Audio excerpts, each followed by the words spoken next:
Well, it is not every day that you get to see the type of volatility that we're seeing in shares of Kodak. Come and take a look at this stock. Originally in late July, in 3 days in the end of July, shares of Kodak jumped 550% on news that a federal agency was lending the company money to produce COVID-19 drugs. Since it peaked on July 29th, shares are down 75%.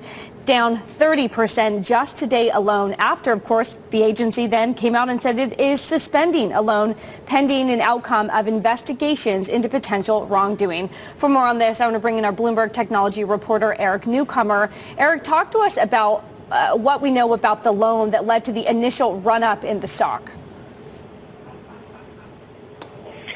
Yeah, sort of out of nowhere, the U.S. government said it was going to give Kodak a $765 million loan to take, this photo and printer company and turn it into a pharmaceutical manufacturing company in the United States. And that idea just got investors super excited. It was, a hot sort of Wall Street bets, retail investor type stock, and, got up to like $60 and then has started falling, and that's sort of been the story of the rise up.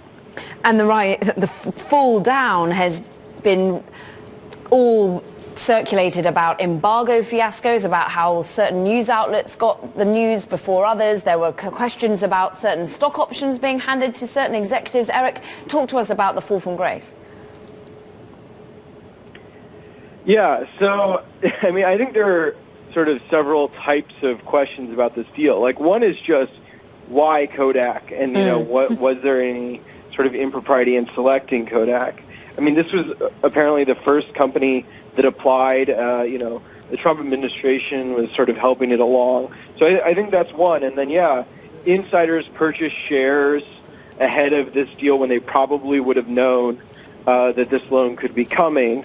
And then there were stock grants related to that. And then additionally, there was this issue that there was a press release sent out to local media the Monday before it was announced, which were then deleted, but that gave some investors the ability to start buying the stock, it seems. So there's just a lot of issues, and now the Securities and Exchange Commission is looking at this, as well as the House of Representatives. So a lot of eyes now that there's big questions about whether people made money on insider trading and just why Kodak was selected for this deal. With regards to the business prospect itself, Eric, was there any concern raised about the idea that you have a company that's basically a printing company that gets most of its money from printing and those types of chemicals, that it could make a transition to producing pharmaceutical chemicals?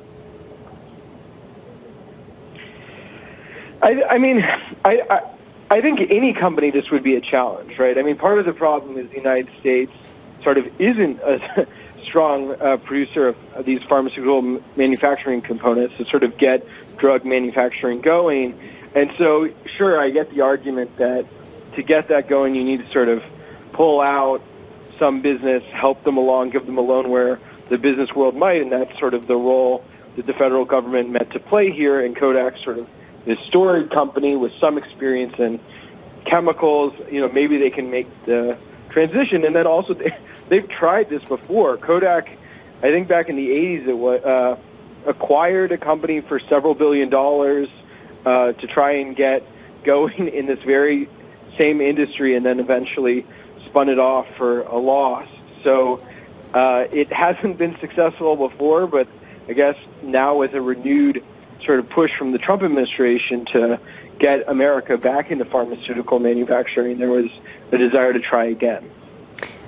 We'll see how it continues to unfold. And share price still up 200% despite the fact that the loan is now on hold. So someone somewhere still thinking it has some value. Remember, this is a company that went into crypto too. Eric Newcomer, fascinating. We keep our eyes on Kodak. Thank you. Now let's have a quick look at the rest of the market.